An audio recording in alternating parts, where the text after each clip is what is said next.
Hello everybody, welcome back to my channel simplified basic concepts. आज हम इस video में डेलीगेशन ऑफ अथॉरिटी डिस्कस करने वाले हैं। किसी भी ऑर्गेनाइजेशन में हमें पता है कि मैनेजर के पास बहुत सारी रिस्पॉन्सिबिलिटीज होती है, बहुत सारे काम होते हैं करने के लिए।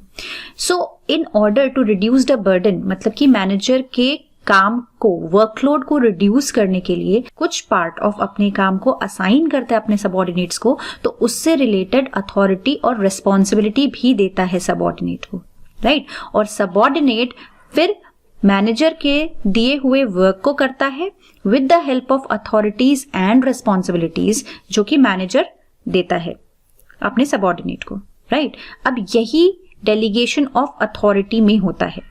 सो डेलीगेशन ऑफ अथॉरिटी में ऐसा नहीं हो सकता है कि मैनेजर अपनी सारी अथॉरिटीज सबऑर्डिनेट को दे दे या अपना सारा काम सबऑर्डिनेट को दे दे करने के लिए। मैनेजर हमेशा सिर्फ कुछ part of work he assign करेगा अपने सबऑर्डिनेट को। इसीलिए कुछ पार्ट ऑफ वर्क को करने के लिए सारी अथॉरिटीज नहीं दी जाती है, उतनी ही अथॉरिटी दी जाएगी मैनेजर के द्वारा अपने सबऑर्डिनेट को जितना कि उस काम को करने के लिए जरूरत या रिक्वायर्ड है, राइट। अब प्रोसेस ऑफ डेलीगेशन हमेशा टॉप मैनेजमेंट से स्टार्ट होती है। दैट इज टॉप मैनेजमेंट हमेशा अपने सबऑर्डिनेट को अपना कुछ पार्ट ऑफ वर्क असाइन करता है और उस काम को करने के लिए जो भी अथॉरिटी की रिक्वायरमेंट है और जो जो रिस्पॉन्सिबिलिटी की जरूरत है वो सबऑर्डिनेट को देता है। इसीलिए कहते हैं कि process of delegation starts from top management, right. ऐसा कभी नहीं होता है कि लोअर लेवल मैनेजमेंट वाले अपना कुछ पार्ट अपने सीनियर को दे दें करने के लिए, राइट। ये हम सब जानते हैं कि ऐसा नहीं होता है। हमेशा टॉप मैनेजमेंट वाले अपने जूनियर्स को, सबऑर्डिनेट्स को अपना कुछ काम करने के लिए देते हैं और जब इस प्रोसेस में उस काम को कंप्लीट करने के लिए अथॉरिटी भी दी जाती है और रिस्पॉन्सिबिलिटी भी दी जाती है तो ये कंप्लीटली बनता है डेलीगेशन ऑफ अथॉरिटी प्रोसेस, ठीक है। अब delegation is the downward transfer of formal authority from the superior to subordinate, right. अब हमने ये तो डिस्कस कर ही लिया कि डेलीगेशन में क्या होता है, हमेशा डाउनवर्ड ट्रांसफर होता है। डाउनवर्ड ट्रांसफर मींस मैंने अपने पिछले ऑर्गेनाइजिंग के वीडियोस में डिस्कस किया हुआ है कि ऑर्गेनाइजेशनल हायरार्की क्या होता है। जब एक ऑर्गेनाइजेशन में top management, middle level management, lower level managements होते हैं तो इसे ऑर्गेनाइजेशनल हायरार्की कहते हैं। तो हायरार्की में जो भी सबसे ऊपर रहता है ऑर्गेनाइजेशन में उसको सबसे ज्यादा अथॉरिटी रहती है, उसकी सबसे ज्यादा पावर होती है, वो टॉप मैनेजमेंट वाला होता है, राइट। सो डेलीगेशन कहता है कि हमेशा डाउनवर्ड ट्रांसफर होता है, मतलब कि टॉप मैनेजमेंट जिसके पास सबसे ज्यादा अथॉरिटी है, जिसके पास सबसे ज्यादा पावर है, वो हमेशा डेलीगेट करता है अथॉरिटी को, ठीक है, सबऑर्डिनेट्स में। सो टॉप मैनेजमेंट हमेशा सुपीरियर है और उनके नीचे जो है वो उनको अथॉरिटी देगा काम करने के लिए। तो ये डेलीगेशन इसलिए हमेशा डाउनवर्ड ट्रांसफर होता है। अब डेफिनेशन, तो डेफिनेशन में है कि delegation of authority is an organisational process, right. Organisational process मतलब ये ऑर्गेनाइजेशन में होता है with the manager divides his work among the subordinates, right. तो मैनेजर यहाँ पे क्या करता है, अपने वर्क को डिवाइड कर देता है अपने सबऑर्डिनेट्स में। डिवाइड कर देना मतलब कि अपने वर्क को, वो कुछ पार्ट ऑफ अपने वर्क को वो सबऑर्डिनेट्स को देता है करने के लिए और उस काम को कंप्लीट करने के लिए रिस्पॉन्सिबिलिटी भी देता है। ये सबऑर्डिनेट की रिस्पॉन्सिबिलिटी है कि वो उसके आउटकम को सही तरीके से लाए। दैट इज, अगर कोई काम है तो उसका रिजल्ट वही आना चाहिए जो कि एक्सपेक्टेड है। सिर्फ काम को कंप्लीट करना ही जरूरी नहीं है, काम को सही तरीके से कंप्लीट करना जरूरी है और इस सही तरीके से करने के लिए जो रिस्पॉन्सिबिलिटी है वो सबऑर्डिनेट की होती है, राइट। सो और अब हमने यहां तक देखा कि क्या हुआ है, वर्क असाइन कर दिया गया है सबऑर्डिनेट को, उस काम को करने की जो रिस्पॉन्सिबिलिटी है वो दे दिया गया है सबऑर्डिनेट को और फाइनली जो अथॉरिटी है, मतलब जो पावर है टू टेक डिसीजंस किसी भी काम को करने के लिए, वो भी मैनेजर शेयर करता है फिर अपने सबऑर्डिनेट से, right. So delegation of authority process में क्या होता है, कुछ पार्ट ऑफ वर्क असाइन किया जाता है सबऑर्डिनेट को, उस काम को करने के लिए जितनी अथॉरिटी की रिक्वायरमेंट है वो डेलीगेट किया जाता है सबऑर्डिनेट्स को और काम को करने के लिए जितनी रिस्पॉन्सिबिलिटी की जरूरत है वो भी असाइन किया जाता है सबऑर्डिनेट्स को, राइट। अब फीचर्स क्या क्या है डेलीगेशन ऑफ अथॉरिटी के। Delegation is a process way manager delegates task to subordinates in a sequential order. So delegation क्या है, ये एक प्रोसेस है, इसमें मैनेजर डेलीगेट करता है, मतलब असाइन करता है कुछ पार्ट ऑफ द टास्क अपने सबऑर्डिनेट्स को and Second point is, it is an ongoing or continuous process where manager continues to delegate tasks to subordinates to achieve the organizational goals. मतलब ये एक continuous process है, ऐसा नहीं है कि सिर्फ कभी अगर मैनेजर के पास वर्कलोड हुआ तो वो असाइन करेगा अपने कुछ पार्ट ऑफ टास्क अपने सबऑर्डिनेट्स को. No, it is a continuous process. मतलब ये चलता रहता है. मैनेजर के पास जब भी वर्क आता है तो वो अपने कुछ पार्ट्स को असाइन करता है अपने सबऑर्डिनेट्स में, क्योंकि मैनेजर के पास हमेशा वर्कलोड बहुत ज्यादा रहता है. सो ये एक कंटिन्यूअस प्रोसेस है जहां पे कि मैनेजर कुछ पार्ट ऑफ वर्क अपने सबऑर्डिनेट्स को असाइन करता है, सो दैट ऑर्गेनाइजेशनल गोल जो है वो ऑन अ होल अचीव हो सके. The third point is, manager can delegate authority to perform that work to the subordinates. अभी हमने डिस्कस कर लिया है कि अगर वर्क असाइन किया गया है तो उसको करने के लिए जितनी अथॉरिटी की जरूरत है वो भी मैनेजर डेलीगेट करता है अपने सबऑर्डिनेट्स को. The fourth one is, manager remains accountable for the task assigned to the subordinates and are answerable to their superiors for its performance. इसका ये मतलब है कि मैनेजर अगर अपने कुछ पार्ट ऑफ वर्क को जो कि सबऑर्डिनेट्स को असाइन कर रहा है उसके लिए भी मैनेजर अकाउंटेबल रहेगा अपने सुपीरियर्स को, राइट. अब again if we go back to the organizational hierarchy तो उसमें हमने देखा था कि top management, middle management and lower level management है. So let's take an example कि अगर टॉप मैनेजमेंट से सीईओ ने मैनेजर्स को कुछ वर्क असाइन किया और वो वर्क मैनेजर, दैट इज कुछ पार्ट ऑफ वर्क मैनेजर ने अपने सबऑर्डिनेट को असाइन कर दिया. सो सबऑर्डिनेट तो अकाउंटेबल है ही उस वर्क को कंप्लीट करने के लिए, मैनेजर भी अकाउंटेबल है फॉर द एंटायर वर्क जो कि मैनेजर को उसके सुपीरियर ने, दैट इज सीईओ ने दिया था, राइट. सो अकाउंटेबिलिटी चेंज नहीं होती है यहाँ पे अगर डेलीगेशन ऑफ अथॉरिटी की जाए तो भी, राइट. मैनेजर कंप्लीटली अकाउंटेबल रहेगा for the entire task, right. Then next point is, authority once delegated can be further expanded or withdrawn by the superior depending on the situation. This point says that authority अगर एक बार delegate किया गया है, दिया गया है subordinate को by the manager, तो वो कभी भी मैनेजर अगर डिसाइड करता है तो विड्रॉ द अथॉरिटी जो कि उसने अपने सबऑर्डिनेट को दिया था तो वो विड्रॉ कर सकता है. और अगर उसे ऐसा लगता है कि अथॉरिटी को एक्सपैंड किया जाए उस वर्क को करने के लिए जो कि उसने अपने सबऑर्डिनेट को असाइन किया था तो वो एक्सपैंड भी कर सकता है अथॉरिटी को, बट इतना एक्सपैंड नहीं कर सकता है जिससे कि उसकी कंप्लीट अथॉरिटी सबऑर्डिनेट को चली जाए, राइट. अब प्रोपोर्शन में एक्सपेंशन या विड्रॉल होगी, okay. The next point is, manager cannot delegate the authority which he himself does not possess. Also, he cannot delegate the full authority to a subordinate. अब ये हमने पहले डिस्कस कर लिया है कि एक मैनेजर अपनी फुल अथॉरिटी सबऑर्डिनेट को नहीं दे सकता है, right. He can only delegate a part of his authority to the subordinate. कितना पार्ट या कितने रेशियो में, जितना की वर्क असाइन किया गया है उसको कंप्लीट करने के लिए जितनी अथॉरिटी की रिक्वायरमेंट है उतनी अथॉरिटी ही मैनेजर डेलीगेट कर सकता है सबऑर्डिनेट को. एंड सेकेंडली, मैनेजर ऐसी अथॉरिटीज नहीं डेलीगेट कर सकता है, नहीं दे सकता है अपने सबऑर्डिनेट को जो कि खुद उसके पास भी नहीं है, राइट. अथॉरिटी मतलब क्या होता है? पावर. तो ऐसे पावर जो कि मैनेजर के डोमेन में है ही नहीं वो सबऑर्डिनेट को नहीं डेलीगेट कर सकता है. Then the delegation of authority may be oral or written and may be specific or general, right. तो delegation of authority किसी भी तरीके का हो सकता है, या तो orally मैनेजर अपने subordinates को बोले या written form में दे, specifically mention करे या generally वो company policies rules में mention रहे, right. It varies from company to company depending on the policy and procedures used in the organization. Then the last point is, the delegation is an art and must act in accordance with all the fundamental rules of the organization, right. So again, delegation of authority जो है वो fundamental rules of organization के हिसाब से होनी चाहिए. एक manager अपने हिसाब से डेलीगेशन के रूल्स और रेगुलेशंस नहीं चेंज कर सकता है. जो कंपनी पॉलिसी है उसी के हिसाब से मैनेजर हमेशा डेलीगेट करेगा अथॉरिटी को, राइट. अब इंपॉर्टेंस क्या है डेलीगेशन की? ना, importance of delegation of authority हमने बिगनिंग में ही डिस्कस किया था कि मैनेजर्स के वर्कलोड को, बर्डन को रिड्यूस करने के लिए अथॉरिटी डेलीगेट करता है एक मैनेजर अपने सबऑर्डिनेट को, जिससे कि जो वर्क उसने असाइन किया हुआ है अपने सबऑर्डिनेट को वो अच्छे तरीके से सबऑर्डिनेट पूरा कर ले. अब सेकंड इंपॉर्टेंस ये है कि इफिशिएंसी बहुत हाई हो जाती है। क्यों? क्योंकि सुपीरियर्स दैट इज मैनेजर्स यहाँ पर कॉन्सेंट्रेट कर सकते हैं हम नॉन रूटीन जॉब्स में, राइट? तो मैनेजर्स यहाँ पर सिर्फ रूटीन जॉब में ही नहीं, नॉन रूटीन जॉब्स भी देख सकते हैं, जिससे कि उनकी इफिशिएंसी इंक्रीज होती है। Second point is motivation.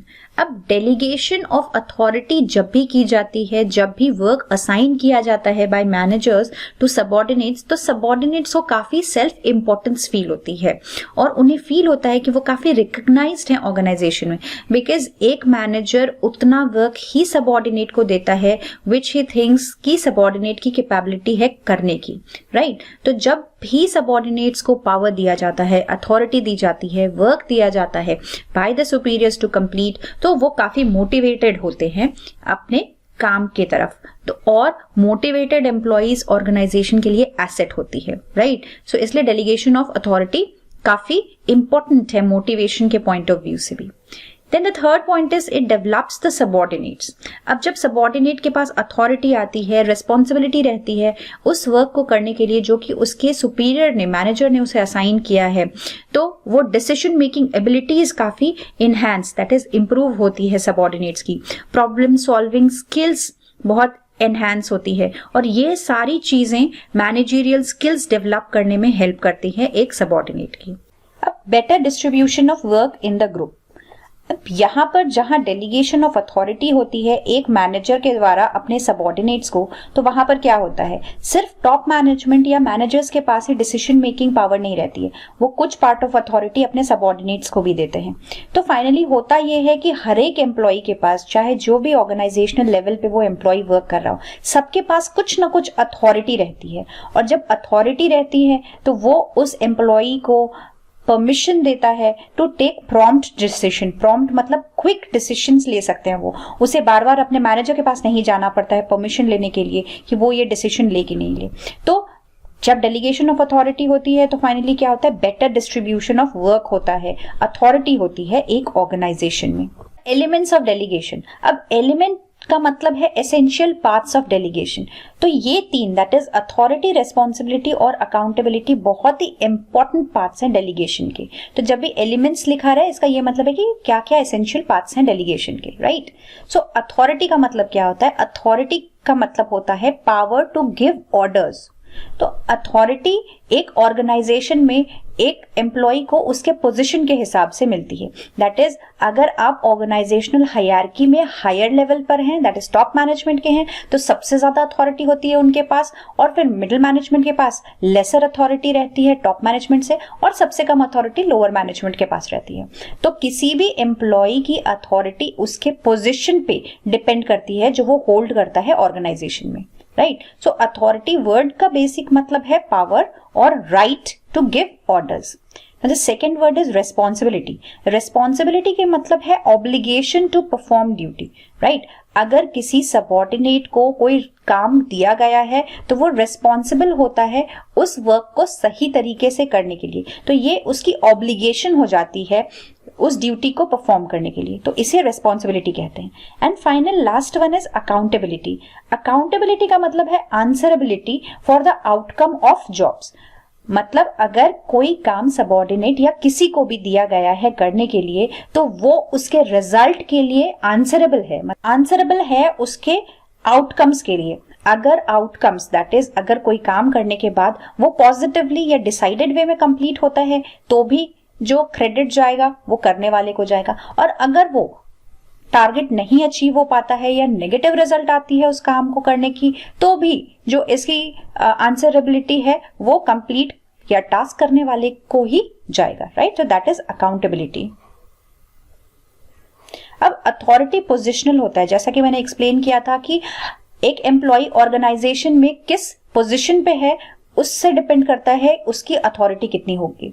So superiors के पास हमेशा ज्यादा अथॉरिटी रहता है अपने सबऑर्डिनेट से, इसलिए सुपीरियर्स को पावर है ऑर्डर्स देने का अपने सबऑर्डिनेट को, he has got the authority to do so. और सुपीरियर इसलिए एक्सपेक्ट करते हैं कि वो अपने पावर्स को यूज करके, अपने अथॉरिटी को यूज करके जो भी इंस्ट्रक्शंस या ऑर्डर्स अपने सबऑर्डिनेट को दे रहे हैं, सबऑर्डिनेट्स उन्हें अकॉर्डिंगली फॉलो करें। राइट। तो the authority has a top to bottom flow. अब top to bottom flow authority का है, इसका क्या मतलब है? इसका मतलब है कि टॉप पोजीशन वालों को सबसे ज्यादा अथॉरिटी रहती है बॉटम वालों से, बॉटम मतलब लोअर मैनेजमेंट वालों से, राइट। सो ऑर्गेनाइजेशनल हायरार्की में जो टॉप पे रहते हैं उनको हमेशा ज्यादा अथॉरिटी रहती है, इसीलिए हमेशा टॉप वाले अपने नीचे वालों को अथॉरिटी डेलीगेट करते हैं, right. Second is responsibility. Delegation also involves transfer of responsibility. अब हमने अभी तक डिस्कस किया था कि डेलीगेशन प्रोसेस में क्या होता है, यहाँ पर मैनेजर अपना कुछ वर्क असाइन करते हैं सबऑर्डिनेट्स को, उस वर्क को करने के लिए जितनी भी अथॉरिटी की जरूरत है वो भी डेलीगेट किया जाता है सबऑर्डिनेट्स को। इसके साथ साथ रेस्पॉन्सिबिलिटी भी ट्रांसफर की जाती है सबऑर्डिनेट को उस काम को करने के लिए, राइट। सो सिर्फ अथॉरिटी नहीं जाती है सुपीरियर से, रेस्पॉन्सिबिलिटी भी ट्रांसफर की जाती है सुपीरियर से सबऑर्डिनेट को उस काम को करने के लिए। रेस्पॉन्सिबिलिटी की हमेशा बॉटम टू टॉप फ्लो होता है। इफेक्टिव डेलीगेशन हमेशा अथॉरिटी मस्ट कॉम्प्लीमेंट रेस्पॉन्सिबिलिटी, मतलब कि जितनी अथॉरिटी एक सबऑर्डिनेट को दी जाए उसी के हिसाब से उसे रेस्पॉन्सिबिलिटी भी दी जानी चाहिए। अगर अथॉरिटी ज्यादा है और रेस्पॉन्सिबिलिटी कम है, राइट, तो क्या होगा? सामने वाला सबऑर्डिनेट उसे काफी मिसयूज करेगा, क्योंकि उसके पास अथॉरिटी ज्यादा है और responsibility that is obligation to do the work is less, तो वो मिसयूज हो जाएगा यहाँ पर। बट अगर रेस्पॉन्सिबिलिटी बहुत ज्यादा है एक सबऑर्डिनेट के पास और उसे बहुत ही कम अथॉरिटी दी गई है अपने सुपीरियर से, तो क्या होगा? वो उस वर्क को कंप्लीट ही नहीं कर पाएगा अच्छे तरीके से, बिकॉज किसी भी वर्क को कंप्लीट करने के लिए उसके पास पावर होनी चाहिए, अथॉरिटी होनी चाहिए, डिसीजन मेकिंग, राइट। अब अगर सबऑर्डिनेट्स के पास डिसीजन मेकिंग पावर ही नहीं है, उसके पास अथॉरिटी ही नहीं है और सिर्फ रेस्पॉन्सिबिलिटी है उस काम को करने की, तो वो क्या करेगा? वो ultimately he will not be able to do the work properly. The third point is accountability. Superiors अपना कुछ पार्ट ऑफ वर्क असाइन करते हैं सबऑर्डिनेट्स को, राइट, और सबऑर्डिनेट को अथॉरिटी दी जाती है, सबऑर्डिनेट्स को रेस्पॉन्सिबिलिटी असाइन की जाती है उस वर्क को कंप्लीट करने के लिए। अब यहां पर जो भी वर्क मैनेजर को या सुपीरियर को मिला है और वो डेलीगेट कर रहा है अपने सबऑर्डिनेट को, इसका ये मतलब नहीं है कि मैनेजर आंसरेबल नहीं है उस वर्क के लिए। डेलीगेट मैनेजर अगर कोई वर्क कर रहा हो या नहीं कर रहा हो, बट मैनेजर अल्टीमेटली उस कंप्लीट वर्क के लिए अकाउंटेबल है, दैट इज आंसरेबल है। जो भी आउटकम आएगा मैनेजर से भी क्वेश्चन की जाएगी उस आउटकम के बारे में। सो यहां पर हम क्या देख रहे हैं? जब भी एक सुपीरियर अपना कुछ वर्क डेलीगेट करता है सबऑर्डिनेट को, तो सबऑर्डिनेट अकाउंटेबल है, दैट इज सबऑर्डिनेट तो आंसरेबल है ही उस काम के आउटकम के लिए, बिकॉज अल्टीमेटली सबऑर्डिनेट ही वो काम कर रहा है। बट वो मैनेजर या सुपीरियर जिसने अपना कुछ पार्ट ऑफ वर्क असाइन किया गया है सबऑर्डिनेट को, वो भी आंसरेबल या अकाउंटेबल है अपने सुपीरियर्स को उस काम के लिए। तो यहां पर दोनों की अकाउंटेबिलिटी या आंसरेबिलिटी बनती है, सबऑर्डिनेट जो काम कर रहा है और सुपीरियर जिसने अपना काम असाइन किया है सबऑर्डिनेट को, राइट। और accountability flows upward, that is a subordinate is accountable to superior, right. अब अथॉरिटी और रेस्पॉन्सिबिलिटी में डिफरेंस क्या है? अथॉरिटी एक लीगल राइट है पर्सन का, दैट इज हमने डिस्कस किया है पहले भी कि जब कोई एम्प्लॉय ऑर्गेनाइजेशन ज्वाइन करता है तो जिस भी पोजीशन पे वो ज्वाइन करेगा उस पोजीशन पे जितनी पावर है, जितना डिसीजन मेकिंग कैपेसिटी है, वो सारा उस एम्प्लॉय को मिल जाता है। दैट इज ऑर्गेनाइजेशनल हायरार्की में पोजीशंस के हिसाब से अथॉरिटी दी जाती है। तो higher the position of an employee in organisational hierarchy, higher authority होती है उसकी, राइट। बट रेस्पॉन्सिबिलिटी क्या है? रेस्पॉन्सिबिलिटी एक कमिटमेंट है जो कि एक सबऑर्डिनेट अपने सुपीरियर को देता है, राइट। किस चीज की कमिटमेंट है? टू परफॉर्म द वर्क जो कि उसे असाइन किया गया है। अब secondly, authority is attached to formal position of an employee in an organisation. अभी हमने डिस्कस कर लिया कि अथॉरिटी क्या है, जिस भी पोजीशन पे वो एम्प्लॉय वर्क करेगा उस पोजीशन की जो भी पावर्स है, जो भी अथॉरिटी है, वो उस एम्प्लॉय की होती है, राइट। सो ये फॉर्मली जिस भी पोजीशन पे एक एम्प्लॉय ज्वाइन करता है उस पोजीशन से रिलेटेड रहता है। बट रेस्पॉन्सिबिलिटी क्यों, कैसे अराइज होता है? Responsibility arises out of superior subordinate relationship. पर सबऑर्डिनेट्स अग्री करते हैं to carry out the duty जो कि उसे असाइन किया गया है या दिया गया है सुपीरियर के द्वारा। The third point is authority can be delegated by a superior to a subordinate, right? हम बिगनिंग से डिस्कस कर रहे हैं कि अथॉरिटी जो है वो डेलीगेट दैट इज दिया जाता है। सुपीरियर हमेशा अपने सबऑर्डिनेट को अथॉरिटी देता है किसी भी काम को करने के लिए, बिकॉज सुपीरियर के पास हमेशा ज्यादा अथॉरिटी रहती है अपने सबऑर्डिनेट से। तो सुपीरियर अगर कुछ वर्क असाइन कर रहा है अपने सबऑर्डिनेट को तो वो उसे अथॉरिटी भी देगा, इसे डेलीगेशन ऑफ अथॉरिटी कहते हैं। But responsibility can not be delegated, it is assigned. अब यहाँ पर जनरली स्टूडेंट्स को काफी कंफ्यूजन होती है क्योंकि वो in general delegation word use कर लेते हैं अथॉरिटी और रेस्पॉन्सिबिलिटी के लिए, but that is completely wrong.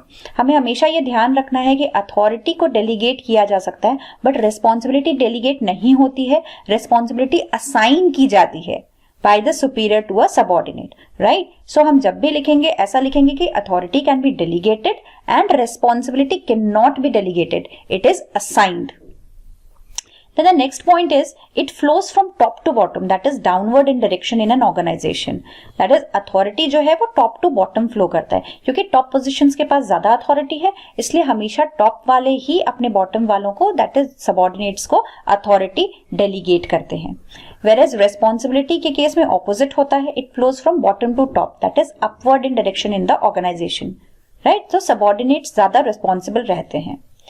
Then authority requires ability to give orders. So authority क्या है? Ability to give orders और responsibility क्या है? जो orders दिया गया है उसको follow करने की ability को responsibility कहते हैं। And finally authority की objective है to make decisions and implement it, right? कि कोई डिसीजन बनाया और उसे इंप्लीमेंट कराना, यहां अथॉरिटी यूज होती है। बट ऑब्जेक्टिव ऑफ रिस्पॉन्सिबिलिटी क्या है? To execute the duties assigned by the superior, right? So जो भी ड्यूटी सुपीरियर के द्वारा सबऑर्डिनेट को दी गई है उसको कंप्लीट करना ही ऑब्जेक्टिव है रिस्पॉन्सिबिलिटी की। सो ये डिफरेंसेस थे रिस्पॉन्सिबिलिटी एंड अथॉरिटी में। नाउ प्रोसेस ऑफ डेलीगेशन, देखो डेलीगेशन के प्रोसेस काफी इजी है बिकॉज यहाँ पे सिर्फ 4 स्टेप्स हैं and the 4 steps are very clear, right? पहला स्टेप है assignment of task, second is delegation of decision making authority, third is creation of commitment and the last one is creation of accountability. अब assignment of task में क्या होता है? हमने beginning से एक ही चीज डिस्कस की है कि डेलीगेशन ऑफ अथॉरिटी प्रोसेस तब होती है जब मैनेजर का वर्क काफी रहता है, उसके पास काफी बर्डन रहता है और वो कुछ पार्ट ऑफ वर्क अपना सबऑर्डिनेट्स में असाइन कर देता है, राइट? सो अब हम ऐसा देखते हैं कि अगर मैनेजर के पास काफी वर्क है तो वो उस वर्क को डिवाइड करेगा। सर्टेन पार्ट ऑफ वर्क वो अपने पास रखेगा जो कि उसे लगता है कि वो आसानी से कर ले और उसके पास इतना टाइम है डिवोट करने के लिए उस वर्क के लिए, और कुछ पार्ट्स वो अपने सबऑर्डिनेट्स को असाइन करेगा। अब हमने स्पैन ऑफ कंट्रोल में देखा था कि एक सुपीरियर के नीचे कुछ बंदे रहते हैं, उसे स्पैन ऑफ कंट्रोल कहते हैं। तो यहाँ पर अगर एक मैनेजर के नीचे 4 सबऑर्डिनेट्स हैं तो उसका स्पैन ऑफ कंट्रोल 4 हो गया।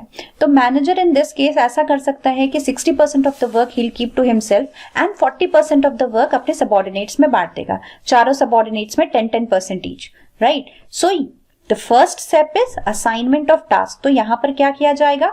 यहाँ पर ये डिटरमाइन किया जाएगा कि कौन सा टास्क या कितना टास्क सबऑर्डिनेट्स को असाइन किया जाए, और ये असाइन करने की जो प्रोसेस है ये कंप्लीटली डिपेंड करेगी कैपेबिलिटीज ऑफ द सबऑर्डिनेट्स की, कि जितनी सबऑर्डिनेट्स की कैपेबिलिटीज है उसी से मैचिंग हमेशा टास्क असाइन किया जाए सबऑर्डिनेट्स को। Next is delegation of decision making authority. अब जब पहले स्टेप में ये डिसाइड हो गया कि कितना काम सबऑर्डिनेट्स को असाइन किया जाए, देन अथॉरिटी कितनी दी जाए उस काम को करने के लिए, ये सेकेंड स्टेप में डिसाइड किया जाता है, राइट? और अथॉरिटी जो भी होगी वो एट पार या at sync with the work होगी जितना कि असाइन किया जाए सबऑर्डिनेट्स में। अब अथॉरिटी कभी भी इंक्रीज दैट इज एक्सपैंड या विड्रॉ दैट इज कंप्लीटली लिया जा सकता है सबऑर्डिनेट से depending on managers wish, right?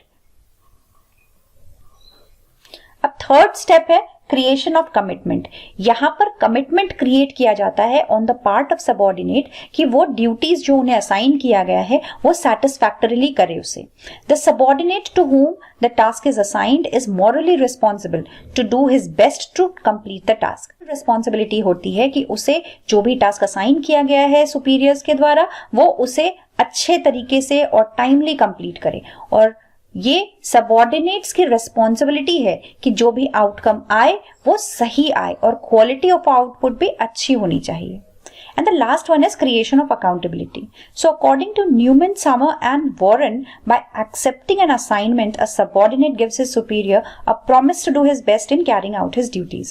Right? So जब भी एक superior अपने subordinates को कुछ work assign कर रहा है, उसे authority दे रहा है उस काम को करने के लिए, responsibility होती है subordinates की उस काम को करने के लिए, तब यहाँ पर subordinates की अकाउंटेबिलिटी बन जाती है, दैट इज आंसरेबिलिटी हो जाती है कि वो उस काम के आउटकम के लिए रेस्पॉन्सिबल है और ये चीज सबऑर्डिनेट्स को बताया जाता है.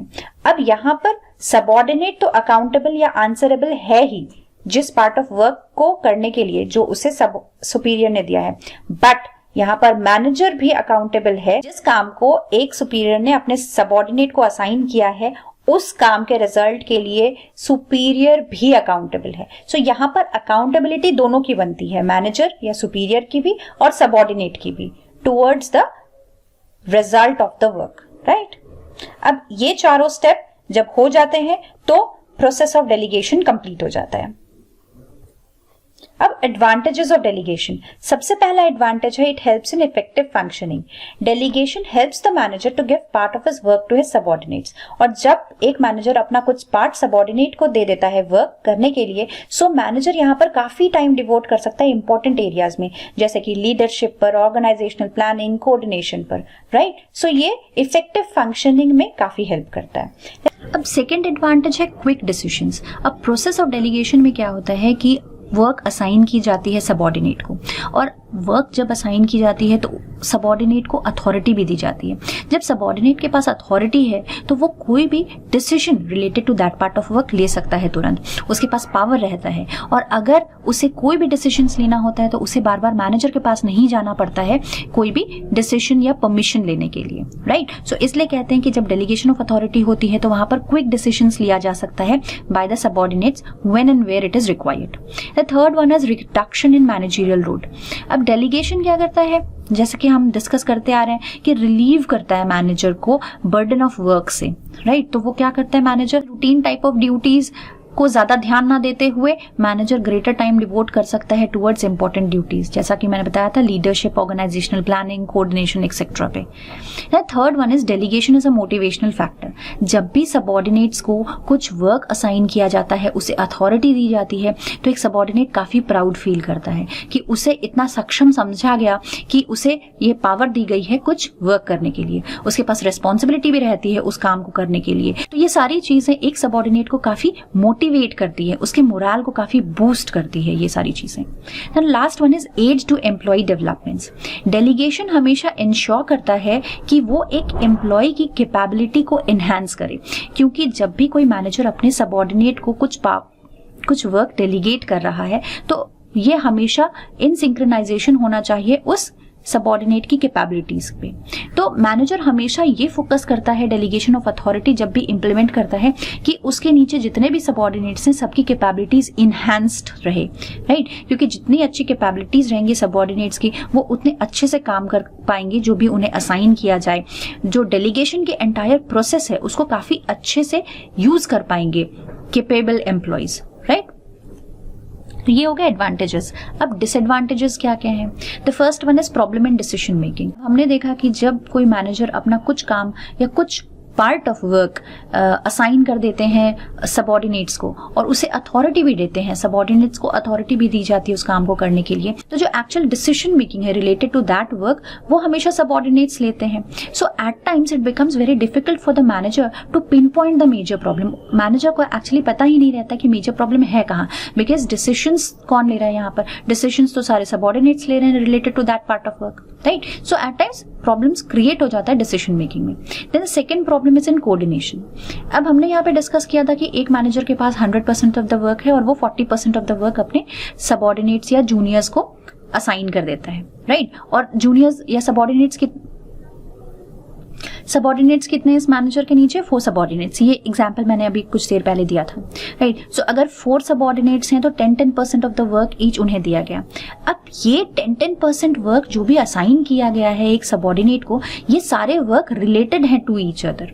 और अगर सबऑर्डिनेट्स आपस में कोऑर्डिनेट करके नहीं काम करते हैं तो फिर काफी कंफ्यूजन क्रिएट हो जाएगा, राइट। यहाँ पर ना सबऑर्डिनेट के पास ना सुपीरियर के पास, किसी के पास कंप्लीट इंफॉर्मेशन रहेगा ही नहीं, and outcome of that work क्या होगा, इसकी कोई रिस्पॉन्सिबिलिटी लाइबिलिटी नहीं रह जाएगी, राइट। तो प्रॉब्लम इन कोऑर्डिनेशन भी होता है यहाँ पर। And third one is capability of subordinates. अब ये हमने डिस्कस किया था कि जब एक मैनेजर कुछ पार्ट ऑफ वर्क असाइन करता है अपने सबऑर्डिनेट को, तो वो उतना ही वर्क असाइन करेगा सबऑर्डिनेट को जितना कि उसे लगता है कि उसके सबऑर्डिनेट्स में कैपेबिलिटी है। अब ये फाइंड आउट करना कि कितनी कैपेबिलिटी है एक सबऑर्डिनेट में और कितना वर्क असाइन किया जाए उसे, ये बहुत ही मुश्किल हो जाती है एट टाइम्स। अगर कैपेबिलिटी से ज्यादा वर्क सबऑर्डिनेट्स को दी जाए तो सबऑर्डिनेट के पास सक्षमता ही नहीं है उसे कंप्लीट करने के लिए, तो वो कर ही नहीं पाएंगे सही से। और अगर कैपेबिलिटी से कम वर्क दिया जाए सबऑर्डिनेट्स को तो obviously subordinates under estimated feel करते हैं कि उन्हें समझा नहीं गया कि उनकी सक्षमता कितनी है, नहीं। तो दोनों सिचुएशंस में प्रॉब्लम्स क्रिएट हो जाते हैं। तो ये कुछ डिसएडवांटेजेस थे डेलीगेशन ऑफ अथॉरिटी के। So finally, with this, I come to the end of this video. So do like and subscribe my channel, which is Simplified Basic Concepts. Thank you.